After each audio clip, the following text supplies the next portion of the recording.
आपको मिलाएंगे पठान साहब से। ये हमारे पठान साहब हैं, पूरे बाज़ार के अंदर इतना सस्ता माल कोई नहीं बेच रहा। ये बहुत कमाल के पठान साहब हैं। ये सिर्फ़ के सिर्फ 50 रुपये में देख रहे सेल लगाई है और ये पेंट बेच रहे हैं। आइए मिलते हैं। अस्सलाम वालेकुम पठान साहब, कैसे हैं आप? वालेकुम अस्सलाम। यार मेरे को पेंट पसंद करना है। आज सेल लगा है, चलें देखते हैं। कौन सा पेंट ये वाला पसंद आया आपको? ये वाला पेंट बहुत अच्छा है। ये एक पेंट कर दो। ये 500 रुपया। पठान साहब ये क्या कह रहे हो? उधर तो आपने बोर्ड पे 50 लिखा है। भाई माड़ा ये देखो, 0 और भी है।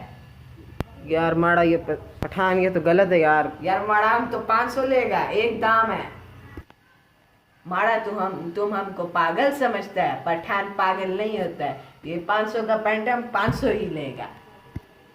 अच्छा खान साहब मेरे को यार ये फिर पेंट पसंद है, मैं ले रहा है। मैं तुमको पैसे दे रहा है यार। खान साहब ये लो, तुम पैसे लो यार। खान साहब ये लो 1000 रुपये।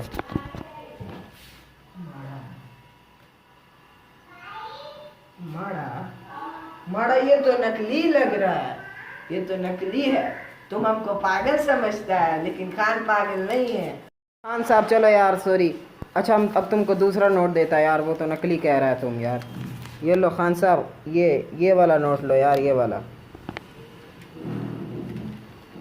हाँ माड़ा अब लग रहा है ना असली माड़ा। ये अच्छा। लो तुम्हारा बकाया पैसे, ये लो। शुक्रिया खान साहब, आप बहुत अच्छा आदमी हैं यार, बहुत अच्छा आदमी ये लो है। अपना पेंट भी ले लो। शुक्रिया खान साहब, बहुत शुक्रिया। आप बहुत अच्छा आदमी हैं यार, बहुत दिल का अच्छा। आपसे मिलकर खुशी हुई थी। वाह वालेकुम अस्सलाम। खान साहब शुक्रिया, खान साहब शुक्रिया।